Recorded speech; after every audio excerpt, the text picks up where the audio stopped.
ইব্রাহিম আলাইহিস সালাম একদিন আজরাইলকে বলছে, আজরাইল, কোন নাফরমান পাপীর রুহু যে কবজ করো তুমি, তখন তোমার চেহারাটা কিরকম হয়, আকৃতিটা আমার এটা একটু দেখাও।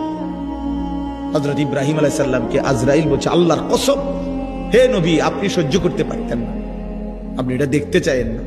ইব্রাহিম আলাইহিস সালাম বললেন, না, আমার একটু হলেও দেখাও।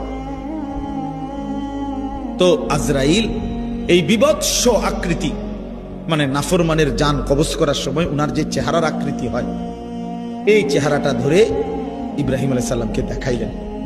বিশ্বাস করেন, এই কিতাবে আছে, ইমাম কুরতুবীর কিতাব। ইব্রাহিম আলাইহিস সালাম একটা চিৎকার মাইরা বেহুশ হয়ে গেছে।